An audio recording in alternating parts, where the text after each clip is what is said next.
தென்னாடுடைய சிவனையை போற்றி எந்நாட்டவர்க்கும் இறைவா போற்றி. அனைவருக்கும் வணக்கம். இந்த காணொளியில் தைப்பூசத்தில் வேண்டுதலை என்பதை பற்றி சிந்திக்க போகிறோம். வழக்கமாக இப்போ தைப்பூசத்தில் காவடி எடுக்கிறவங்கள நீங்கள் பார்த்தீங்கன்னா, ஏங்க காவடி எடுக்கிறீங்க, ஏன் முடிக்காணிக்க செலுத்துறீங்க, ஏன் வேல் குத்துறீங்க அப்படிலாம் கேட்டோம்னா, எனக்கு வேண்டுதலைங்க, நான் வேண்டிக்கிட்டேன் அப்படின்னு சொல்லுவாங்க. என்ன வேண்டுதலை அப்படின்னு பார்த்தீங்கன்னா, எனக்கு திருமணம் ஆகலை, திருமணம் ஆகணும், சிலர் குழந்தை பேர் இல்லை, குழந்தை பேர் வேணும், இன்னும் சிலர் தொழில் நல்லா நடக்கலை, தொழில் நல்லா நடக்கணும், சிலர் பார்த்தீங்கன்னா உடற்பேறு குறைந்து இருப்பாங்க, அந்த உடற்பேறு நல்லா போயிடணும், சிலர் சொல்லுவாங்க நோயெல்லாம் இருக்குது, அந்த நோயெல்லாம் குணமாயிடணும். இப்படின்னு நாம் உலகியல் சார்ந்து இருக்கக்கூடிய அந்த சிந்தனைகளை வைத்து தான் வேண்டுதல் அப்படின்னு நம்ம அந்த வேண்டுதலை நிறைவேற்றோம். அது தப்பு இல்லை.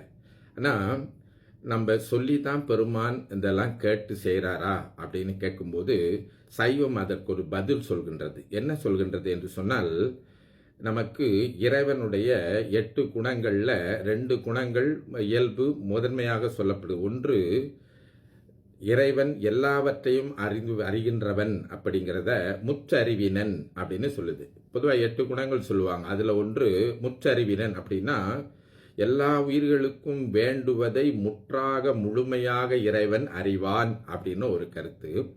ரெண்டாவது, இறைவன் தன்வயத்தன் அப்படின்னு சொல்கிறான். தன்வயத்தன்னா என்னன்னு சொன்னால், நாம் எதையாவது கொடுத்தா அதை பார்த்து இறைவன் மகிழ்ச்சி அடைந்து அவன் நமக்காக வைத்திருக்கின்ற ஒன்றை மாற்றி விடுவான் என்பது கிடையாது.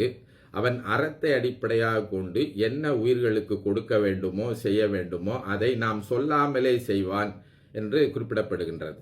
அதைத்தான் திருவள்ளுவர் வகுத்தான் வகுத்த வழியல்லால் கோடி தொகுத்தார்க்கும் துய்த்தல் அரிதுன்னு சொல்லுவார். அதை வகுத்து வைத்திருக்கின்றான்.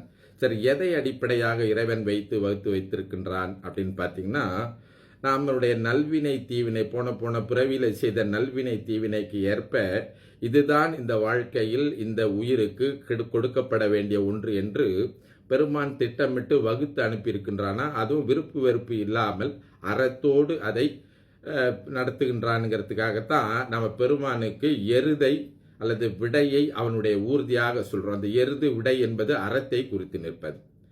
இன்னும் கூட நீங்கள் பார்த்தீங்கன்னா அந்த கருத்தை திருவாசகத்தில் மணிவாசகர் ரொம்ப அருமையாக சொல்லுவார்.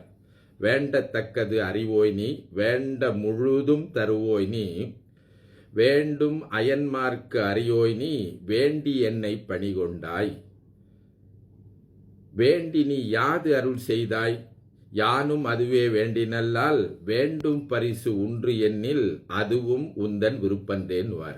அப்போ அவர் சொல்கிறாரு, வேண்டத்தக்கது அறிவோய்னா எனக்கு என்ன வேணும், எது தக்கது என்பதை நீயே கொடுத்து விடுவாய் அப்படின்னு சொல்லிட்டு அடுத்து சொல்கிறாரு, எனக்கு தேவையான எல்லாவற்றையும் நீ தந்து விடுவாய், வேண்ட முழுதும் அறிவோய் நீ அப்படின்னு சொல்லிட்டு அடுத்து சொல்கிறாரு, வேண்டி நீ யாது அருள் செய்தாய், நான் சொல்லித்தான் நீ ஏதாவது ஒன்று கொடுத்தியா, இல்லைப்பா நீயே தான் எல்லாவற்றையும் எனக்கு வேண்டுவதை எல்லாவற்றையும் தருகின்றாய்.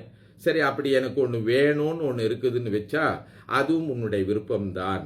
வேண்டும் பரிசு ஒன்று உண்டு எண்ணில் அதுவும் உந்தன் விருப்பன்றே அப்படின்னு சொல்லிட்டு அடுத்து விருப்புன்னு இன்னொரு செய்தி அதில் சொல்கிறார். என்னன்னா, உன்னிடத்தில் மாறாத அன்பு வேண்டும், அந்த அன்பு இருந்தால் நீ கொடுப்பதை எல்லாம் சரியாக கொடுத்து கொண்டு இருக்கின்றாய் என்று உணர்ந்து கொண்டு வாழ்க்கையை நான் சிக்கல் இல்லாமல் தொடருவேன் அப்படின்னு சொல்கிறாங்க.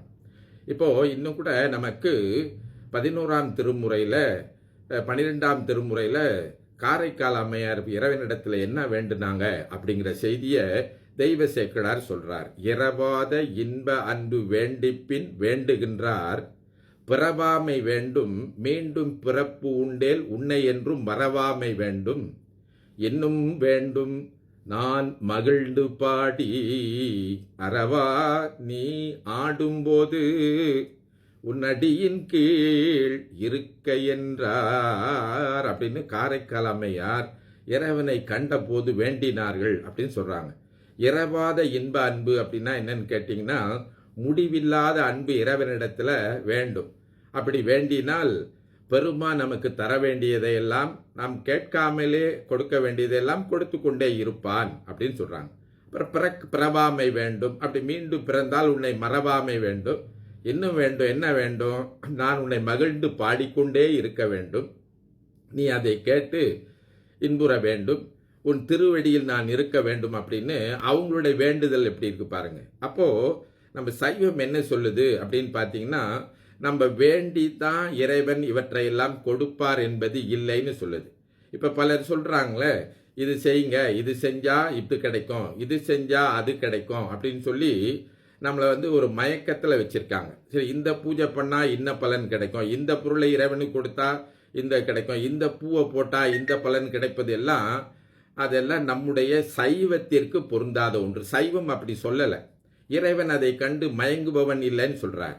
இன்னும் கூட மணிவாசர் ஒரு பாட்டில் சொல்றாரு, வழங்குகின்றாய்க்கு உன் அருளார் அமுதத்தை வாரிக்கொண்டு விழுங்குகின்றேன் விக்கினேன் வினையேன் விதியின்மையால் தழங்கரும் தேனன்ன தண்ணீர் பருகத்தந்து உய்யக்கொள்ளாய் உடையாய் உன் அடைக்கலமேங்கிறார். அப்படின்னா நமக்கு நம்முடைய இந்த வேண்டுதல்களை கருதி நம் மீது பரிதாபம் கொண்டு நாம் செய்யக்கூடிய பூசைகளை எல்லாம் பெருமான் ஏற்றுக்கொண்டு இப்படி இந்த பரிகாரம் அப்படிலாம் சொல்கிறாங்க இல்லைங்களா, அவற்றெல்லாம் ஏற்றுக்கொண்டு ஒருவேளை இறைவன் நமக்கு அருள் செய்கிறான்னு வைத்து கொள்ளுங்களேன், நம்மால் என்ன பண்ண முடியாதான், அதை ஏற்றுக்கொள்ள முடியாது. ஏன்னா நமக்கு விதி இல்லையாம்.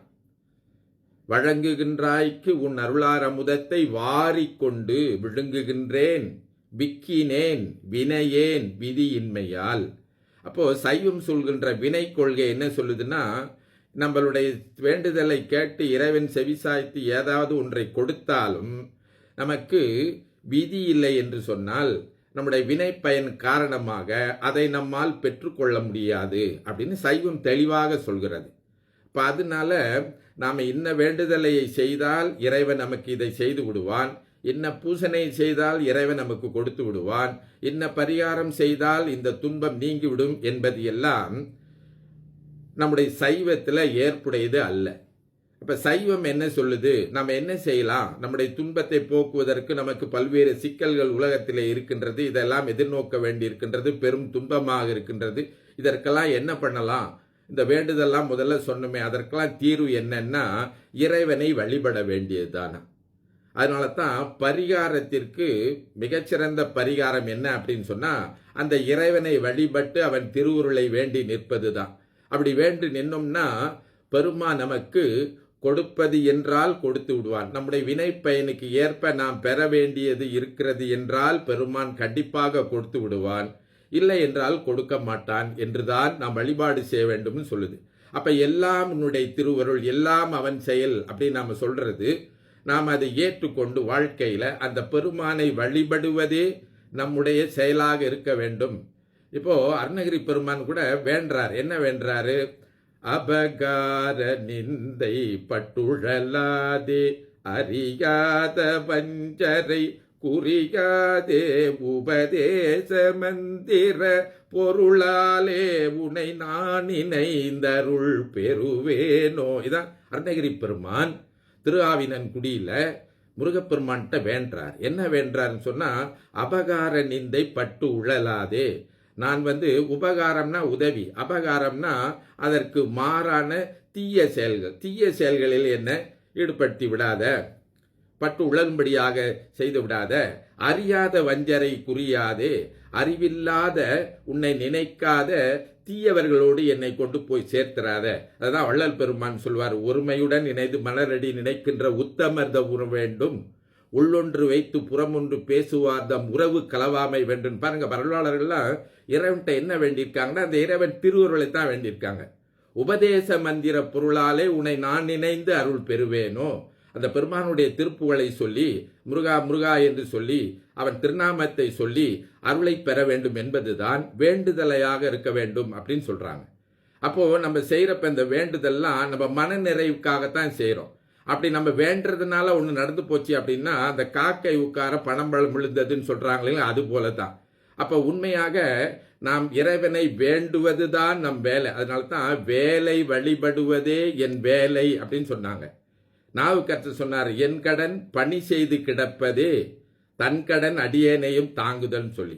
அப்போ நாம் இந்த வேண்டுதலன்னு இதெல்லாம் செய்து கொண்டிருக்கிறோம். அதுல முகாமையானது இறைவன் திருவுருளை வேண்டி நிற்பது தான். இறைவன் கொடுப்பதென்றால் கொடுப்பான், நம் வினை பயன்படி கொடுக்கவில்லை கிடைக்க பெறாது என்றால் கிடைக்க பெறாமல் போகும். அப்ப நாம வேண்டுதல்னா என்னன்னா, உன் திருவுருளை கொடு திருவுருளை கொடு என்று வேண்டுவதுதான் உண்மையான வேண்டல். சிவாய்